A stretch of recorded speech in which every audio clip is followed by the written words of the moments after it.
चलिए आज देखते हैं हम एक चैप्टर है हमारा लाइट। क्या है? लाइट, प्रकाश। प्रकाश के बारे में हमें थोड़ा सा जानना है कि प्रकाश है क्या। सीधी सी भाषा में आप तो लोग जानते होंगे कि जिसकी सहायता से हमें कोई भी वस्तु दिखाई देती है उसी को हम क्या कहते हैं? प्रकाश या लाइट। ये तो हो गई हमारी आम भाषा, लेकिन साइंस की भाषा में प्रकाश को क्या कहोगे उसे हम जानते हैं। देखिए यहाँ क्या कह रहा है, प्रकाश लाइट कह रहा है प्रकाश की चाल एवं प्रकृति क्या होगा, उसका नेचर क्या होगा, स्पीड क्या होगा। ये जो प्रकाश होता है उस किस प्रकृति का होता है और उसकी चाल क्या होती है, इसके बारे में सबसे पहले हम जानेंगे। किसके बारे में? प्रकाश यानी लाइट के बारे में जानेंगे। तो लाइट होता क्या है साइंस की भाषा में? देखिए होता है वह भौतिक कारण जिसके कारण हमारे दृष्टि को अनुभूति होती है। अनुभूति का मतलब महसूस होता है, दिखाई देता है, उसी को हम क्या बोलते हैं? प्रकाश। क्या बोलेंगे?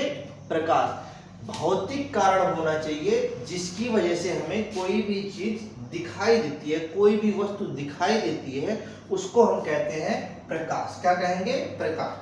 वास्तव में क्या होता है? देखिए जो रियलिटी होती है, प्रकाश एक प्रकार की ऊर्जा होती है। क्या होती है? ऊर्जा होती है जो विद्युत तरंगों के रूप में संचरित होती है। क्या होता है? विद्युत तरंगों के रूप में संचरित। अब देखो यार, विद्युत चुंबकीय तरंग। उसके बाद क्या रहा है, इसमें जो प्रकाश होता है ये डुअल नेचर का होता है। कितने नेचर का? डुअल यानी डबल नेचर का होता है। कौन कौन सा होता है? देखिए यहां लिखा है प्रकाश की दोहरी प्रकृति। क्या लिखा है? प्रकाश की दोहरी प्रकृति, डुअल नेचर ऑफ लाइट। कौन सा है? Dual nature of light. तो डुअल नेचर में कौन कौन सा? एक तो तरंग होगा और दूसरा कण होगा। पहला क्या होगा? तरंग, और दूसरा क्या होगा? कण। जो प्रकाश होता है, लाइट होता है, इन्हीं दो रूपों में पाया जाता है, एक तरंग के रूप में और एक कण के रूप में। हम कह सकते हैं wave and particle. Wave and particle के रूप में लाइट को देखा जाता, पाया जाता। तो ये है हमारे पास डुअल नेचर ऑफ लाइट। प्रकाश तरंग और कण के रूप में पाया जाता, वेव एंड पार्टिकल के रूप में पाया जाता है। कह रहा है जो प्रकाश होता है विद्युत चुंबकीय तरंग के सिद्धांत पर प्रकाश के कुछ गुणों की व्याख्या करता है। जो हमारा प्रकाश विद्युत चुंबकीय तरंग के सिद्धांत पर प्रकाश के कुछ गुणों की व्याख्या करता, मतलब जैसे हो जितने भी प्रकाश से संबंधित चीजें होंगी सारी की सारी की व्याख्या किस पे की जाती है? प्रकाश का विद्युत चुंबकीय तरंग। किस पे? विद्युत चुंबकीय तरंग। देखो यहां भी ये वर्ड आया था, विद्युत चुंबकीय तरंग। तो विद्युत चुंबकीय तरंग के आधार पर हम किसी भी चीज को क्या करते हैं? एक्सप्लेन करते हैं। इसके बाद कहता है एक साइंटिस्ट थे आइंस्टीन। कौन थे? आइंस्टीन। इन्होंने अपना एक मत रखा, एक प्रस्तुति की। उन्होंने बताया कि प्रकाश है क्या, इसके बारे में उन्होंने बताया। क्या? इनके अनुसार प्रकाश ऊर्जा के छोटे छोटे बंडलों या पैकेटों के रूप में चलता है। इन्होंने क्या बताया? जो लाइट होता है, प्रकाश होता है, वह क्या है? ऊर्जा के छोटे छोटे बंडलों या पैकेटों के रूप में चलता है। ऐसे को हम क्या कहते हैं? फोटॉन कहते हैं। फोटॉन नाम किसने दे दिया? आइंस्टीन ने। क्या नाम दिया? आइंस्टीन ने उसका नाम क्या दे दिया? फोटॉन। किसमें होंगे? बंडलों या पैकेटों के रूप में चलते हैं। उसके बाद कह रहा है प्रकाश की जो चाल होती है, स्पीड ऑफ लाइट, सबको पता होगा क्या होता है। जब आप ये बताओगे 3 × 10⁸ मीटर पर सेकेंड, ये सबको पता है कि ये होता है हमारा प्रकाश की चाल। बट ये किसमें होता है? पानी में होता है, निर्वात में होता है, या फिर ऑयल में होता है। सभी के लिए अलग अलग कंडीशन होते हैं। देखिए इसके बाद कह क्या रहा है, हम इसे देखेंगे। देखिए हमारे पास कह रहा कि जो प्रकाश की चाल है इसके बारे में हमें थोड़ा सा जानना है। तो प्रकाश की चाल, स्पीड ऑफ लाइट। एक साइंटिस्ट थे हमारे, रोमन। क्या नाम था? रोमन। इन्होंने सबसे पहले स्पीड ऑफ लाइट के बारे में बताया। इसको बताने के लिए उन्होंने सबसे पहला एक टेस्ट किया था। क्या बताया था, देखा था उन्होंने कि जो हमारा बृहस्पति ग्रह है, कौन सा बृहस्पति ग्रह है, इसके जितने भी उपग्रह हैं की गति को देखकर क्या बताया था उन्होंने, प्रकाश के वेग के बारे में बताया था। कैसे कि जितने भी हमारे बृहस्पति ग्रह हैं उसके जो भी उपग्रह हैं जो उनके वेग से एक दूसरे पे चल रहे हैं उसको देखकर क्या बताया था, स्पीड ऑफ लाइट, प्रकाश का वेग बताया था। जो किसने बताया, रोमर ने। सबसे पहले किसने बताया था, रोमर ने। सर्वप्रथम अगर पूछे स्पीड ऑफ लाइट के बारे में किसने बताया तो आंसर आपका क्या होना चाहिए, रोमर नामक वैज्ञानिक ने बताया।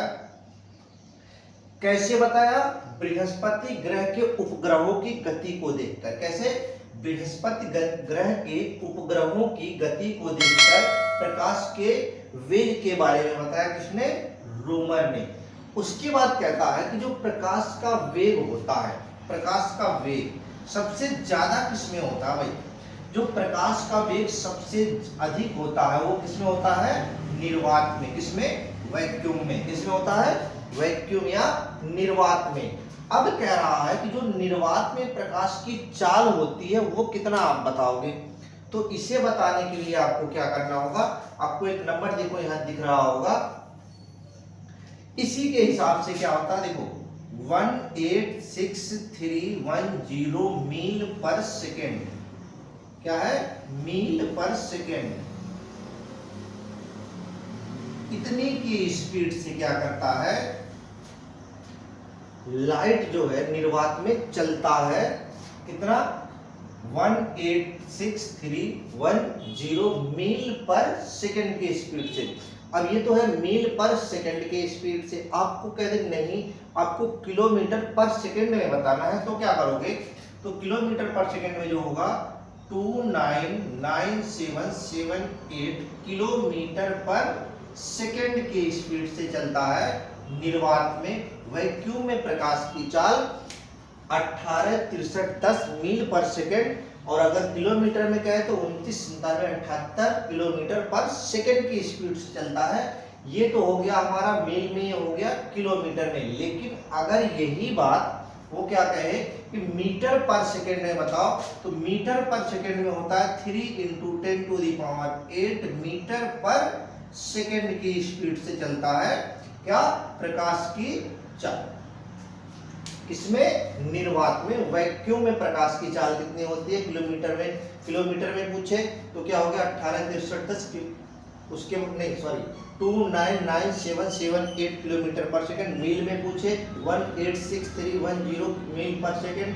अगर मीटर में पूछता तो 3 × 10⁸ मीटर पर सेकेंड की स्पीड से निर्वात में प्रकाश की चाल आगे बढ़ती है। उसके बाद कह रहा है, यहाँ लिखा हुआ है, विभिन्न माध्यमों में प्रकाश की चाल। कोई अलग अलग मीडियम है, उन मीडियम में जो प्रकाश की चाल होगी, प्रकाश आगे बढ़ेगा, वो कितना होता है उसके बारे में देखिए। यहाँ पहला दे रखा है हमारे पास, क्या यहाँ दे रखा है मीडियम। क्या दिया है, मीडियम। और यहाँ दिया है स्पीड ऑफ लाइट। तो मीडियम, पहला हमने मीडियम क्या दिया, निर्वात, इंग्लिश में बोलते हैं वैक्यूम। तो वैक्यूम में प्रकाश की जो चाल होती है वो होती है हमारी, अभी हमने बताया था 3 × 10⁸ मीटर पर सेकेंड। कितना, 3 × 10⁸ मीटर पर सेकेंड। इसमें निर्वात में प्रकाश की चाल। उसके बाद कह रहा जो पानी होता, वाटर है, वाटर में क्या होता है, तो इसके से कम होता है। तो वाटर में जो होता है वो होता है 2.25 × 10⁸ मीटर पर सेकेंड। तो सबसे ज्यादा अगर पूछे तो किसमें बताओगे, निर्वात में। दूसरा किसमें है, पानी में। अब देखो एक आता है तारपीन का तेल। जो तारपीन का तेल होता है इसका प्रकाश की चाल कितना होती है, इसमें 2.04 × 10⁸ मीटर पर सेकेंड। कितना हो गया, 2.04 × 10⁸ मीटर पर सेकेंड की स्पीड से प्रकाश की चाल किसमें चलती है, तारपीन के तेल में।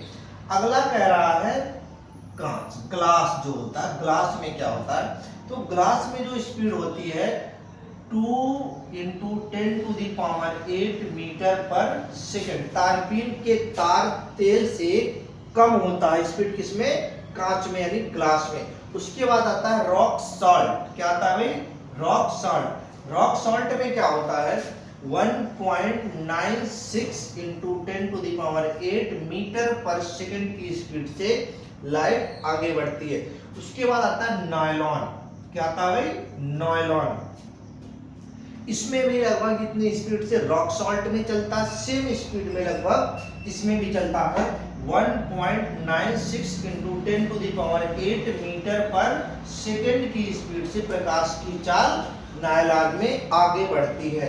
तो ये हो गए हमारे 4-5 स्टेप थे जिसके बारे में हमने बताया कि किसमें कितना चाल होता है। निर्वात में 3 × 10⁸, पानी में 2.24 × 10⁸, तारपीन के तेल में 2.04 × 10⁸, कांच में 2.0 × 10⁸, रॉक सॉल्ट में 1.96 × 10⁸, नायलॉन में क्या है 1.96 × 10⁸ मीटर पर सेकंड की स्पीड से प्रकाश आगे की तरफ बढ़ता है।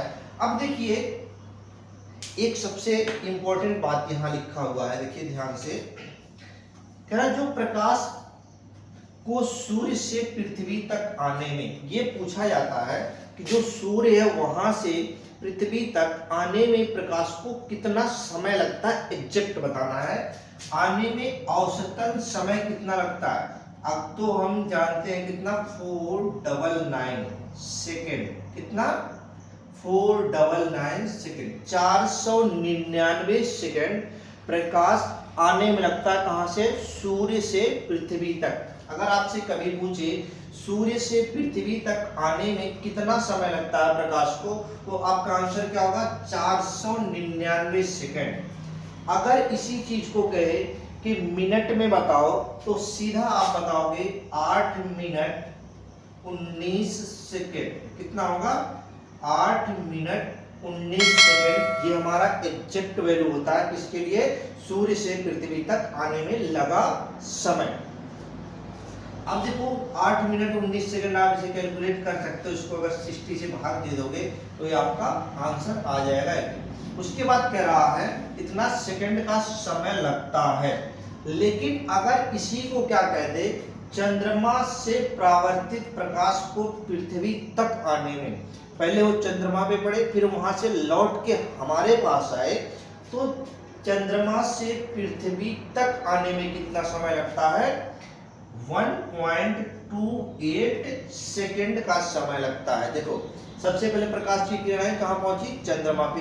चंद्रमा से पहुंचने के बाद फिर जब हमारे तक पहुंचती है तो कितना टाइम लगता है 1.28 सेकेंड का समय लगता है चंद्रमा से पृथ्वी तक आने में। और अगर कहे कि सूर्य से पृथ्वी तक आने में कितना समय लगता है, तो 499 सेकेंड या 8 मिनट 19 सेकेंड का समय लगता है प्रकाश को आने में।